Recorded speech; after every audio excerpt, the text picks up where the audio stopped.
तो हम इसमें देखने वाले हैं स्टोरेज डिवाइस के बारे में। तो पहले स्टोरेज डिवाइस के बारे में हम कुछ इंग्लिश में लिख लेते हैं, उसके बाद हम स्टोरेज डिवाइस को समझेंगे, ठीक है। तो this device is responsible to store information for future use result produced by a computer after processing have to be kept in a storage device. It provides space for storing data instruction and output. ठीक है, तो storage device के बारे में समझ लेते हैं। जैसे कि हम कुछ भी डाटा टाइप किए, तो जिस मशीन से हम टाइप किए उसे हम क्या बोल रहे थे, इनपुट डिवाइस, और वह कंप्यूटर में प्रोसेसिंग होता है, उसे हम प्रोसेसिंग बोलते हैं, या प्रोसेसर के द्वारा प्रोसेसिंग होता है, ठीक है।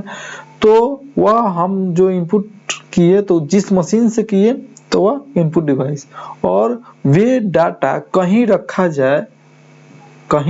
जाए तो उस रखने वाले जगह को हम जिस जगह को रखे तो उस मशीन को हम बोलेंगे स्टोरेज डिवाइस, ठीक है।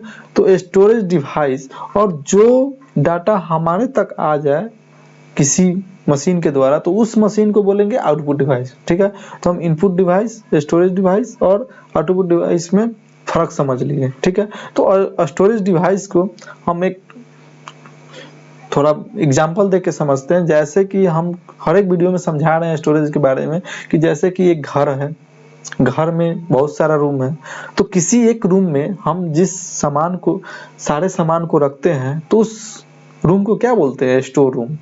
किसी बॉक्स में रखते हैं तो स्टोर बॉक्स।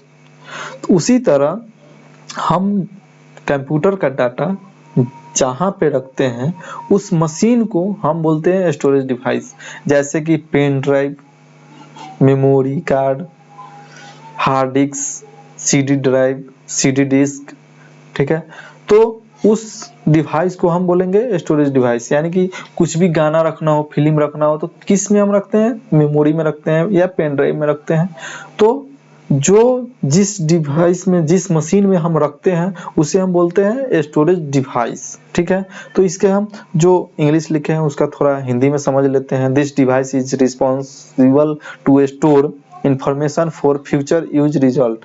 यानी कि यह डिवाइस एक कंप्यूटर द्वारा उत्पादित भविष्य के उपयोग के परिणामों को produced by a computer after processing have to be kept in storage device। यानी कि यह डिवाइस एक कंप्यूटर द्वारा उत्पादित भविष्य के उपयोग के परिणामों की जानकारी को संग्रहित करने के लिए जिम्मेदार होता है, ठीक है।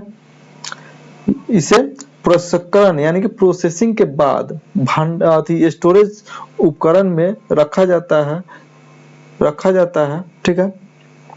यानी कि प्रोसेसिंग के बाद, यानी कि कंप्यूटर के द्वारा कुछ भी डाटा भविष्य के लिए, यानी कि हम कुछ भी इनपुट किए कुछ भी डाटा को इनपुट किए, उस डाटा को बाद में काम आ जाए, तो उस डाटा को कहीं रखेंगे ना, तो उस जहाँ पे हम रखते हैं उस जगह को हम बोलते हैं स्टोरेज डिवाइस। यानी कि जो डाटा हम भविष्य के लिए रखते हैं, जैसे हम लोग किसी फिल्म को देखना हो, मूवी को देखना हो, तो आज टाइम नहीं है तो उसे हम नेट से डाउनलोड कर लेते हैं।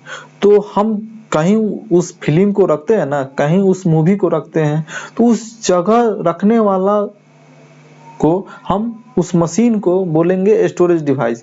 तो हम या पेन ड्राइव में रखेंगे, या चिप्स में रखेंगे, या हार्ड डिस्क में रखेंगे, या सीडी में रखेंगे, या कहीं रखेंगे ना, तो उस जगह को हम, उस मशीन को हम बोलेंगे स्टोरेज डिवाइस, ठीक है। तो हम समझ चुके कि जिस डिवाइस के द्वारा उत्पादित भविष्य के लिए उस उत्पादित यानी कि डाटा का जो रिजल्ट है, उस रिजल्ट को हम भविष्य के काम के लिए संभाल के रखें, तो उसे हम स्टोरेज डिवाइस बोलेंगे, ठीक है। It provides space for storing data instruction and output। यह डाटा निर्देश और आउटपुट को स्टोर करने के लिए जगह या स्थान प्रदान करता है, ठीक है। यानी कि यह स्टोरेज डिवाइस किसी भी डाटा को रखने के लिए किसी डाटा को या इंस्ट्रक्शन को या नियम को रखने के लिए वह एक जगह प्रदान करता है, यानी कि एक स्थान देता है कि यहाँ पे आप रख सकते हैं। ठीक है, तो हम स्टोरेज डिवाइस समझ गए कि जहाँ पे हम कंप्यूटर का डाटा रखें उस डिवाइस को हम बोलेंगे स्टोरेज डिवाइस।